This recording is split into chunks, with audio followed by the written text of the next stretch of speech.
Electrostatics chapter का 7th lecture में आपका एक बार जोरदार स्वागत है।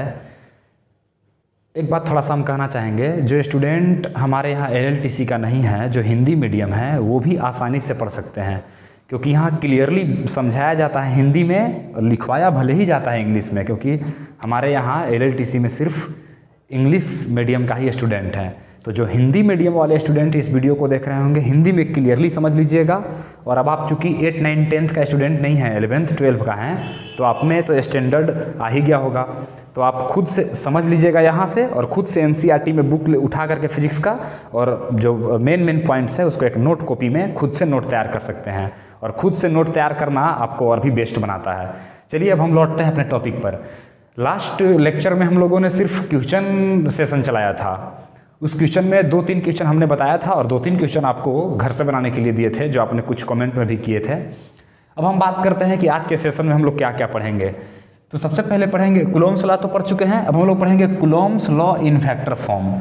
फिर पढ़ेंगे, मेरा फर्स्ट होगा ये वाला Coulomb's law in vector form.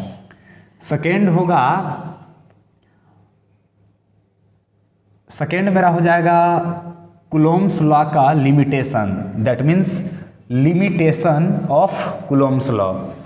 Third हो जाएगा जो इलेक्ट्रिकल फोर्स लगते हैं, इलेक्ट्रिक चार्ज का प्रॉपर्टीज हम लोग पढ़ चुके हैं। इलेक्ट्रिक चार्ज का एक बार पुनः 3 properties, quantization of charge, additivity of charge और कंजर्वेशन ऑफ चार्ज। पर अब की में हम पढ़ेंगे प्रॉपर्टीज ऑफ इलेक्ट्रिकल फोर्स, यानी दो चार्ज के बीच जो फोर्स अप्लाई होता है उसका क्या क्या गुणधर्म रहेगा।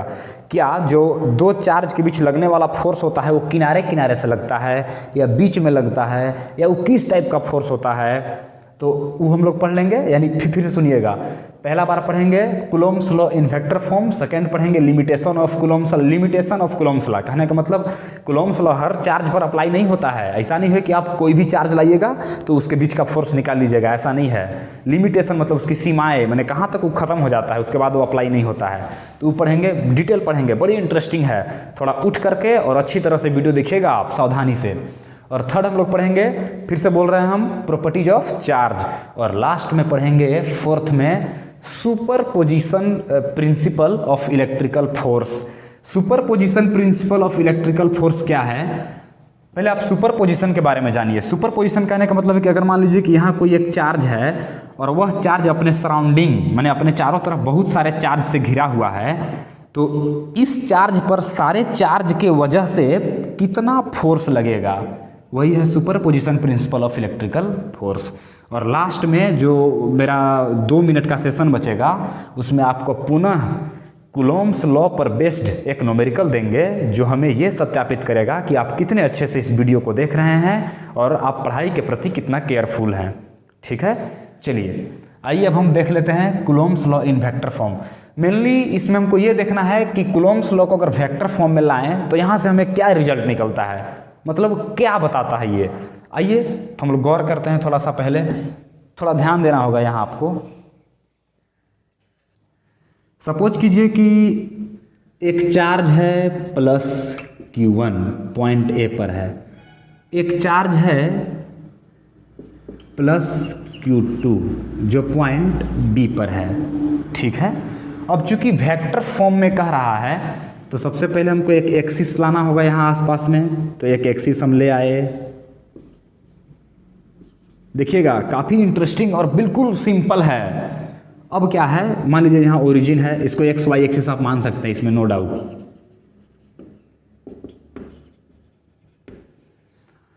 अब देखिए A और B के बीच के डिस्टेंस को हम लोग मान ले रहे हैं कि R है।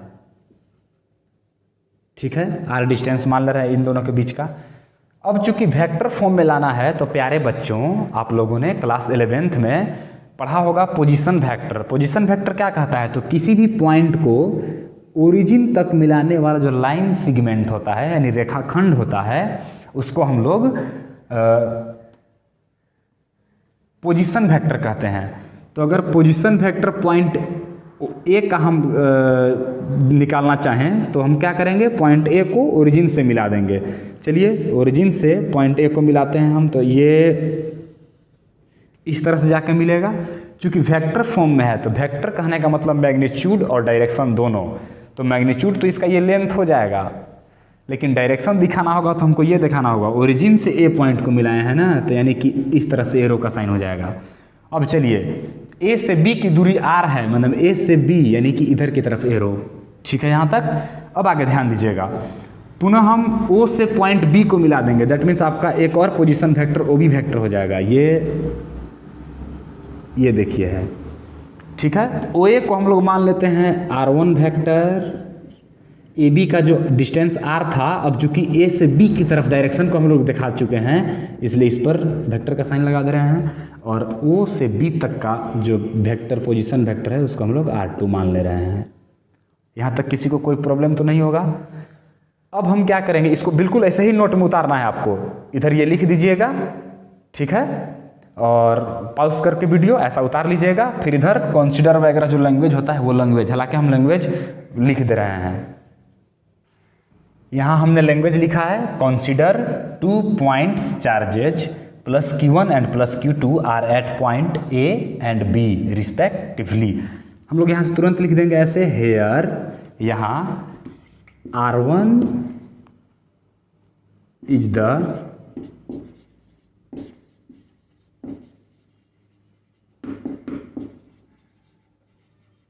पोजीशन वेक्टर, दैट मीन्स सिर्फ R1 ही नहीं, आप चाहे तो क्लियरली लिख सकते हैं R1, R2 and R is the position vector.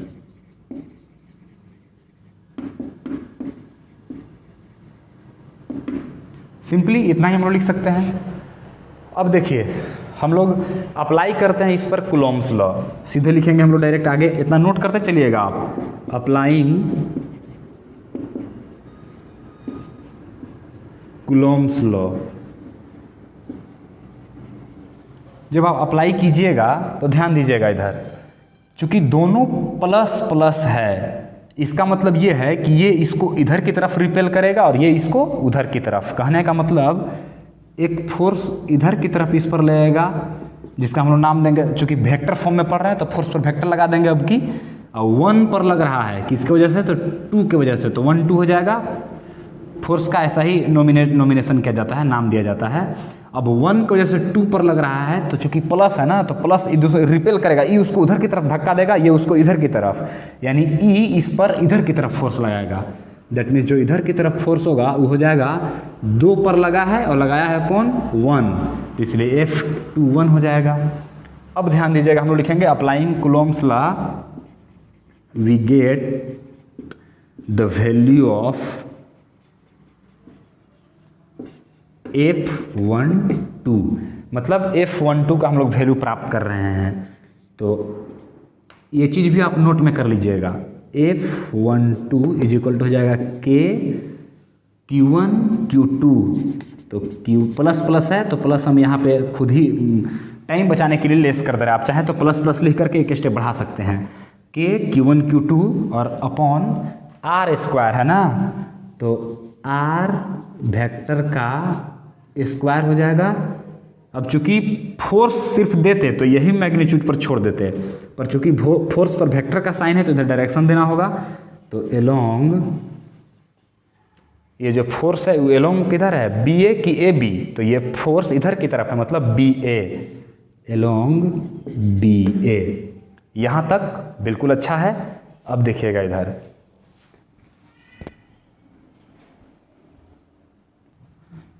यहाँ से हम आगे बढ़ रहे हैं सीधे, that means F12 is equal to K Q1 Q2 बटा R² कर दे रहे हैं, एलोंग BA है तो हम मान लेते हैं डायरेक्शन क्या बताता है, तो यूनिट वेक्टर जो होता है जिसको हम लोग कैप से इंडिकेट करते हैं।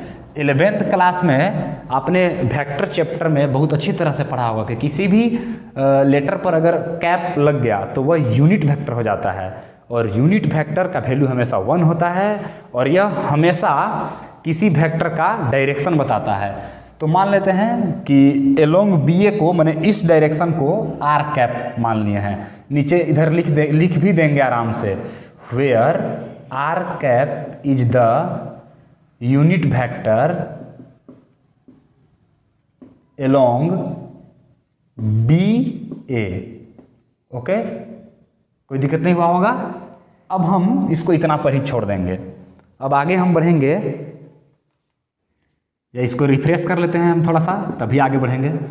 F12 is equal to K Q1 Q2 बटा आर स्क्वायर। मैग्नीट्यूड दीजिएगा स्क्वायर तो मैग्नीट्यूड अपने आप हट जाएगा स्क्वायर आने पर, इंटू आर कैप। इसको मान लेते हैं इक्वेशन फर्स्ट। अब चलते हैं again, the value of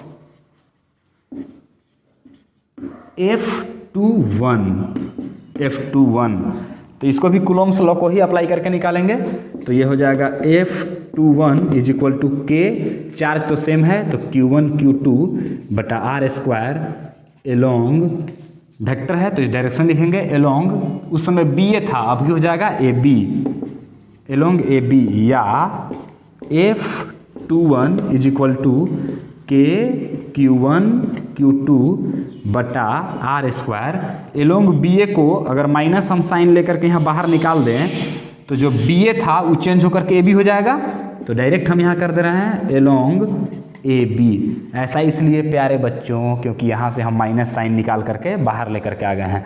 minus आप हटा दोगे तो फिर ये डायरेक्शन फिर वही हो जाएगा, सॉरी एलोंग बी ए, माइनस साइन हटा दोगे तो फिर डायरेक्शन ए बी ही हो जाएगा। ठीक है, अब हम क्या करते हैं, अब बी ए के डायरेक्शन में हम लोग आर कैप को माने हैं। देखिए यहाँ लिखे हैं R where R cap is the unit vector along B A, तो यहाँ भी हम लोग आर कैप लिख सकते हैं। इसलिए F21 बराबर माइनस के Q1 Q2 बटा R square into R cap लिख सकते हैं ना। इसको हम लोग मान ले रहे हैं इक्वेशन सेकेंड। अब हम लोग इक्वेशन फर्स्ट और सेकेंड से देखेंगे, इसको नोट कर लीजिए, जो पॉज करके और इसको नोट कर लीजिए आप। तो इक्वेशन फर्स्ट और सेकेंड से देखा जाए तो ध्यान दीजिएगा आप, F21 जो है इज इक्वल टू F12 के ही वैल्यू के बराबर यहाँ का वैल्यू है, लेकिन यहाँ माइनस है। दैट मीन्स अगर हम बात करें तो F21 बराबर माइनस F12। ये देखिए, इसका मतलब ये हुआ, देखिएगा कितना बड़ा कंक्लूजन यहाँ से निकला। दो चार्ज पार्टिकल के बीच लगने वाला जो फोर्स होगा वो हमेशा इक्वल होगा, मैग्नीट्यूड में इक्वल होगा, लेकिन डायरेक्शन में अपोजिट होगा। इस बात को आइए हम दो एग्जाम्पल लेकर के क्लियर कर देते हैं। जैसे मान लीजिए कि प्लस चार्ज है, मतलब ये लाइक चार्ज हैं, ये मान लीजिए माइनस चार्ज हैं। तो लाइक चार्ज एक दूसरे को रिपल्सन देते हैं, मतलब हटाते हैं, जबकि अनलाइक चार्ज एक दूसरे को अट्रैक्ट करते हैं। तो ध्यान दीजिएगा, जब रिपल्सन करेगा तो ये इसको इधर की तरफ खेदेगा और ये इसको इधर की तरफ खेदेगा। देखिए अमाउंट में बराबर है और डायरेक्शन अपोजिट है। सेम वहाँ भी यही बात होगा, ये इसको इधर की तरफ रिपेल करेगा और ये इधर की तरफ। यहाँ भी देखिए अमाउंट चार्ज का बराबर है और रिपल्सन हो रहा है, तो एक का इधर एक का इधर। सही बात है ना, अमाउंट में बराबर पर माइनस साइन है, मतलब डायरेक्शन अपोजिट। अब यहाँ भी बात कीजिएगा, यहाँ आप अगर बात कीजिएगा तो थोड़ा सा सोचना है आपको कि चूंकि अनलाइक चार्ज हैं, अनलाइक मतलब अलग अलग क्वालिटी का प्रॉपर्टीज का, ये प्लस तो ये माइनस, तो यहाँ क्या होगा, ये इसको अपनी तरफ खींचेगा और प्लस वाले को माइनस ये अपनी तरफ। तो यहाँ भी देखिए बराबर अमाउंट का चार्ज है पर डायरेक्शन अपोजिट है, ये इसको अपने तरफ और ये इसको अपने, यहाँ भी अपोजिट है, यहाँ भी अपोजिट, यहाँ भी अपोजिट। मतलब क्लियर बात यहाँ से ये निकल के आता है Coulomb's law in vector form से कि दो चार्ज के बीच का जो लगने वाला फोर्स है वो बराबर और डायरेक्शन में अपोजिट होता है। और यही तो न्यूटन्स के थर्ड लॉ भी कहता है। यानी जब हम पढ़ने लगेंगे इलेक्ट्रिकल फोर्स का प्रॉपर्टीज तो वहाँ लिखेंगे हम लोग कि इलेक्ट्रिकल फोर्स न्यूटन के थर्ड लॉ को फॉलो करता है, यानी ओबे करता है। इस बात को आप याद रखिएगा, जस्ट आगे हम लिखवाने वाले हैं। ठीक, यहाँ तक अब आप नोट कर लिए होंगे। छोटा सा एक पॉइंट लिख देते हैं यहाँ पे 10।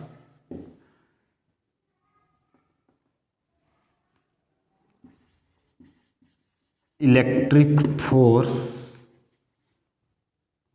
Between two charges is equal in amount but opposite in direction. बस यहीं तक आप इसको नोट कर लीजिएगा, ठीक है। अब हम अगला टॉपिक देखते हैं। अगला टॉपिक क्या था, थोड़ा सा आप रिवाइज कीजिए, आपको याद आ जाएगा। हम स्टार्ट करते समय ही बोले थे। अगला टॉपिक है मेरा लिमिटेशन ऑफ कूलॉम्स लॉ, ठीक है। अब मेरा नेक्स्ट टॉपिक है लिमिटेशन ऑफ कूलॉम्स लॉ। पर एक minute, limitation of Coulomb's law को आप लोग को काफ़ी इंटरेस्टिंग तरीके से हम समझाना चाहते हैं, ताकि आप किसी को अगर पढ़ाना चाहें तो पढ़ा भी दें। इसलिए मेरा टाइम हो सकता है कि इसमें ज़्यादा लग जाए। वीडियो लेक्चर 20 मिनट से ज़्यादा होने पर आपको भी बोरिंग लगने लगेगा, इसलिए हम इतना ही पर छोड़ेंगे। और जो हम आपको बोले थे सुपरपोजिशन प्रिंसिपल, ये नेक्स्ट लेक्चर में पढ़ाया जाएगा। लिमिटेशन ऑफ कूलॉम्स लॉ पढ़ा करके आपको नोट करा के और लास्ट में एक न्यूमेरिकल दे देंगे। बस इस लेक्चर को इतना पर ही हम समाप्त करेंगे। इसके लिए सॉरी, पहले हम बोल चुके थे सुपरपोजिशन प्रिंसिपल पढ़ाने के लिए, पर उसको भी हम नहीं पढ़ा पाएंगे। चलिए देखिए, बात करते हैं हम लोग लिमिटेशन ऑफ कूलॉम्स लॉ। कहने का मतलब क्या है कि कूलॉम्स लॉ भी किसी खास सीमा तक ही वर्क करता है। ऐसा नहीं है कि कितना भी चार्ज लेकर के आ जाओ तो लगने वाला फोर्स को ये मेजर कर ही देगा कूलॉम्स लॉ, ऐसा बात नहीं है। तब जाकर के हम लोग आगे पढ़ें लिमिटेशन ऑफ कूलॉम्स लॉ, यानी कि इसकी क्या सीमाएं हैं, कहाँ तक ये अंत कर जाता है। तो पहली इसकी सीमा है, फर्स्ट नोट करते चलिएगा आप लोग, इट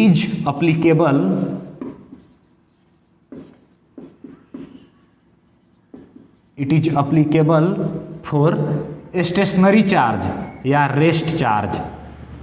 मतलब एक बात आप जाने, अगर दो चार्ज रेस्ट में है और उनके बीच का डिस्टेंस r है, तभी हम कूलॉम्स लॉ के हेल्प से k q1 q2 बटा r स्क्वायर करके दोनों के बीच के फोर्स को मेजर कर सकते हैं। अगर ये दोनों चार्ज गतिमान है, मूवेबल चार्ज है, मूव कर रहा है, दोनों मूव कर रहे हैं, तब हम इन दोनों के बीच के इलेक्ट्रिकल फोर्स को नहीं निकाल पाएंगे। काफ़ी इंटरेस्टिंग बात है ये। अब देखिए इधर, सेकेंड हो जाएगा, it is only applicable for point charge. ये भी काफ़ी इंटरेस्टिंग है, बात समझिएगा। जो आप 10th क्लास में नहीं पढ़े थे, वहाँ तो आधा अधूरा आपको नॉलेज था। यहाँ देखिएगा, it is only applicable for point charge. अगर बहुत ज़्यादा अमाउंट के चार्ज हम लेकर का, जैसे ये है, इस पर बहुत ज़्यादा है, यहाँ Q1 Q2 Q3 Q4 बहुत ह्यूज अमाउंट ऑफ चार्ज है, तब भी हम एक यहाँ है और एक इधर भी बहुत ह्यूज अमाउंट का चार्ज है, तो इन दोनों के बीच फोर्स निकालने की बात आएगी तो हम लोग वहाँ भी कूलॉम्स लॉ को फेल कर जाएंगे। और ये कैसे निकलेगा ये बाद में आपको हम सेटिस्फाई करेंगे। यानी फिर से एक बार समझ लीजिए आप, it is applicable for rest charge, मतलब जब, इसीलिए तो इलेक्ट्रोस्टैटिक्स में इसको पढ़ रहे हैं, क्योंकि इलेक्ट्रो मतलब चार्ज, स्टैटिक मतलब रेस्ट, मतलब यह रेस्ट चार्ज के लिए ही कूलॉम्स लॉ अप्लीकेबल है। और दूसरी बात है, it is only applicable for point charge, मतलब ये छोटे छोटे पॉइंट चार्ज रहें, मतलब छोटे छोटे चार्ज रहें, तभी इसको हम अप्लाई कर सकते हैं। और तीसरा और सबसे काफ़ी इंटरेस्टिंग बात यह है कि इट इज नॉट एबल, यह सक्षम नहीं है, it is not able to explain the stability of, ये देखिएगा, ये थोड़ा सा हम स्टैंडर्ड हुए हैं यहाँ, it is not able to explain the stability of nucleus. इसको यही 3 है इसका लिमिटेशन, इसको समझ लेते हैं अच्छा से। चूँकि आप जानते हैं कि कोई भी एटम में चारों तरफ इलेक्ट्रॉन होता है और उसके न्यूक्लियस में प्रोटॉन प्लस न्यूट्रॉन होते हैं ना। तो न्यूक्लियस, आप तो जान रहे हैं कि न्यूक्लियस स्टेबल होता है, पर उसके स्टेबिलिटी को कूलॉम्स लॉ नहीं बता पाता है। कारण क्या है, तो देखिएगा, जब इसके अंदर न्यूट्रॉन के तो बात ही नहीं करेंगे, क्योंकि न्यूट्रॉन अनावेशित होता है, मतलब न्यूट्रॉन खुद न्यूट्रल होता है। तो बात करते हैं सिर्फ हम प्रोटॉन के। इसके न्यूक्लियस में जो प्रोटॉन है, वहाँ तो बहुत सारे प्रोटॉन होंगे, दैट मीन्स बहुत सारे प्लस चार्ज हैं। तो जब बहुत सारे प्लस चार्ज हैं तो कूलॉम्स कहता है कि जब सेम चार्ज रहे या अनलाइक चार्ज रहे, तो एक दूसरे को अट्रैक्शन या रिपल्सन करते रहते हैं बार बार। तो इसका मतलब ये है कि न्यूक्लियस के अंदर जो सिर्फ पॉजिटिव चार्ज है, वे एक दूसरे से रिपल्सन कर करके न्यूक्लियस को अनस्टेबल कर देते। पर हम जानते हैं कि न्यूक्लियस क्या होता है, स्टेबल। तो ये चीज़ को ये एक्सप्लेन नहीं कर पाता है। तो फिर थोड़ा सा जानकारी के लिए आपको बता दे रहे हैं कि इसको फिर कैसे स्टेबिलिटी के बारे में आया थ्योरी। तो कहा जाता है कि बाहर से इस पर न्यूक्लियस फोर्स लगता है।